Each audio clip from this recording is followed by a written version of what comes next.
Assalamualaikum warahmatullahi wabarakatuh. Baik, kita masuk ke materi pertemuan yang ke-13 ya. Materi ini merupakan pertemuan yang terakhir. Materi pertemuan terakhir, tapi pertemuannya belum selesai. Jadi pertemuan 13. Kita membicarakan topik menginternalisasikan. Artinya ini betul-betul konsep agamis ini ya di tenaga kesehatan menjadi satu hal yang dipakai ya, selain pada konsep seorang tenaga kesehatan harus profesional ya dan berintegritas. Ini konsep integritas tentu konsep masing-masing institusi nantinya ya, tapi kalau dalam konsep ketenaga kesehatan sendiri dia berintegritas di bidang ilmunya. Baik, kalau kita mencoba memahami, menginternalisasikan, artinya kan internal dalam.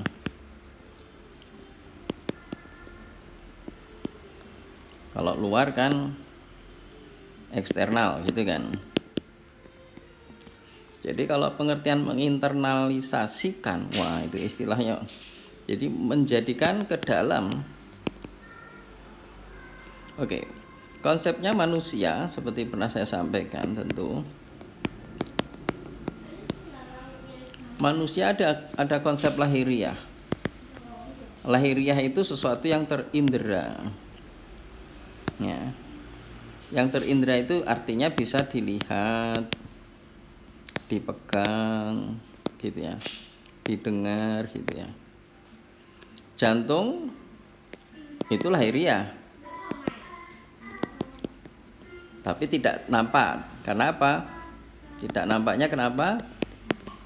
Jantung tertutup ya, tertutup oleh kulit daging ya. Tapi dia masuk konsep lahiriah.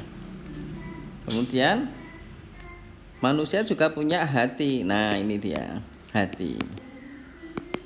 Hati ini konsepnya adalah batiniah atau hati.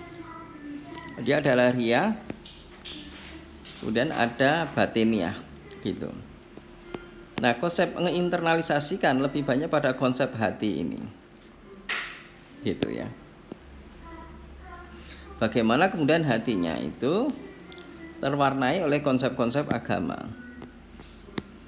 Nah, itu menginternalisasikan ya tenaga kesehatan yang agamis.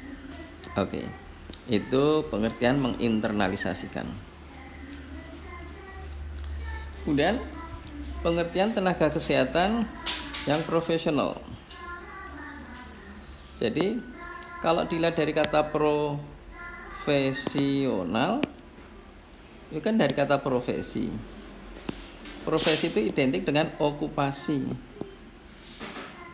Okupasi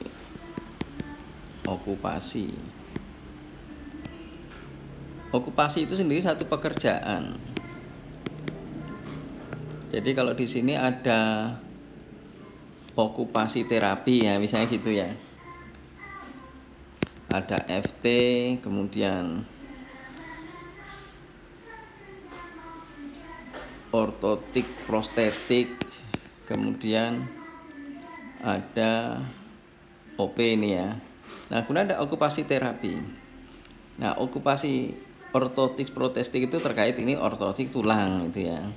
Tapi kalau di sini okupasi terapi, jadi ini suatu terapi. Kalau orang ortotik tahu terapi pekerjaan.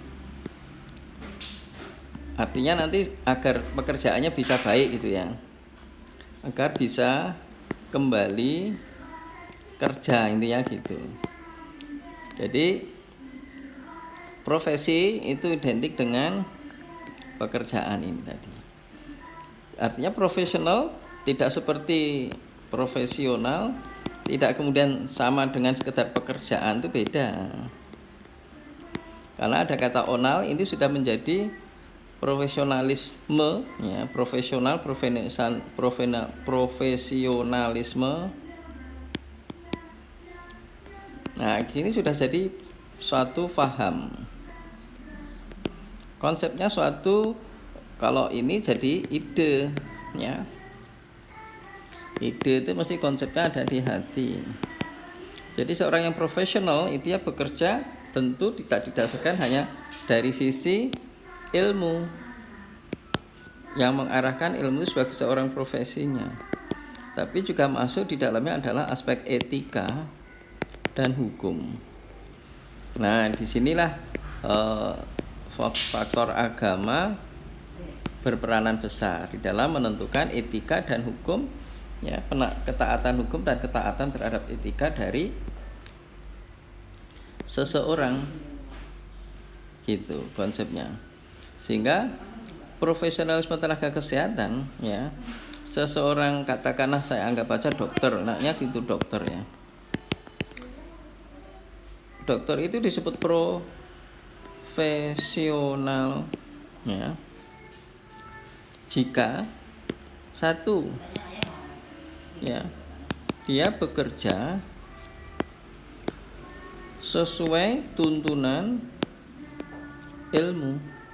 Nah ini ya, sesuai tuntunan ilmu harus, maka dia salah satu syarat untuk disebut profesional. Tapi ini saja tidak bisa, harus kedua, dia taat, ya, pada tuntunan etika, ya, juga taat pada tuntunan etika.